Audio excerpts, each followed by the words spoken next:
بخاری صاحب کے بارے میں۔ محترم مشتاق بخاری صاحب کا گزرنا صرف ان کے اہلیال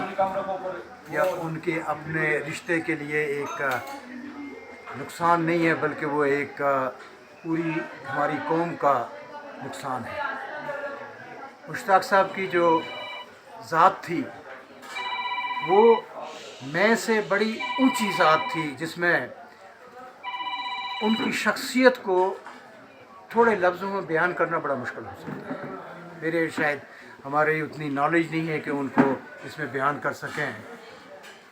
ایسا شفیق شخص، ایسا ہمدرد،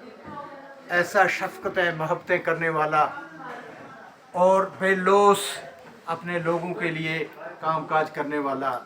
دوسرا شخص ہم میں شاید پیدا نہ ہو۔ مشتاق صاحب کی ہمیشہ کسی بھی سٹیج پر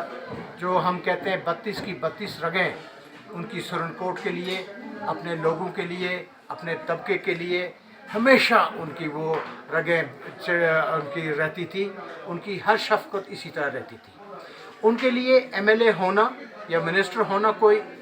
بات ایسی نہیں تھی، کیونکہ میرے ساتھ ان کا اتنا تعلق رہا پچھلے 30-40 سال، جس میں کہ سارے کا سارا اس میں نہیں تھا اقتدار میں، لیکن ساری کی ساری زندگی اس کے بغیر بھی ان کا لگاتار اپنے لوگوں کی خدمت، اپنے لوگوں کا کیئر، بغیر کسی لالچ کے، کوئی آ گیا جموں اس کے ساتھ دفتر، کسی کے ساتھ کہاں جانا، چلتا رہتا تھا۔ اور ان کو ہمیشہ یہ خیال رہتا تھا میں کس طرح اپنے لوگوں کے کام آ سکوں جو اللہ نے ہمیں یہ زندگی دی ہے۔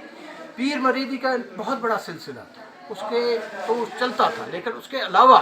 انہوں نے اس سے باہر جا کر جتنے لوگوں کے ساتھ ہمدردیاں کی ہیں ان کا ریکارڈ رکھنا بڑا مشکل ہے۔ مشتاق صاحب کا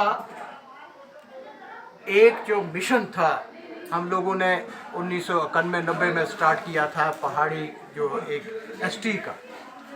اس میں ان کی جو کنٹریبیوشن تھی اس کا تو نعم البدل یا اس کو بیان کرنا لفظوں میں مشکل ہے، لیکن ایک چیز میں صرف کہہ دوں کہ انہوں نے کئی دفعہ ہم آپس میں باتیں کرتے تھے، ذکر کیا کہ پتہ نہیں ہماری زندگی میں یہ ہم دیکھ سکیں یا نہ دیکھ سکیں، کیا ہو سکتا ہے یہ ارمان لے کر ہم قبر میں چلے جائیں۔ لیکن جس دن یہ ہم لوگوں کو ایس ٹی شیڈول یہ مل گیا، اس دن انہوں نے میرے ساتھ گلے مل کے کہا الحمدللہ اب ہم مر بھی جائیں، گزر بھی جائیں، قبر میں جائیں گے تو مطمئن اور پرسکون جائیں گے۔ وہ ان کا ایک جذبہ تھا اپنے لوگوں کے لیے۔ ایسی ہستی بار بار پیدا ہونا بڑا مشکل ہے۔ اللہ تعالیٰ انہیں مغفرت کرے، اللہ تعالیٰ ان کے اہلیال کو صبر جمیل عطا کرے۔ ہم بھی ان کے لحقین میں ہیں، اللہ تعالیٰ ہمیں بھی اس طریقے کا جس آسانی سے، جس سکون تسکین سے وہ چلے گئے، یعنی کہ آخری وقت میں جو ان کی خواہشات تھی اپنے لوگوں میں، وہ سب سے ملے یہاں، وہ سب برادری سے ملے، سب شکوے شکایت سیٹل کیے، اپنی مٹی جس سے ان کو پیار تھا وہاں تھے، اور پھر اس آسانی سے ان کی موت ہوئی کہ ہر ایک کہتا ہے کہ یا اللہ ہمارا آخری وقت بھی اسی سکون اور تسکین سے، اللہ مغفرت کرے گا۔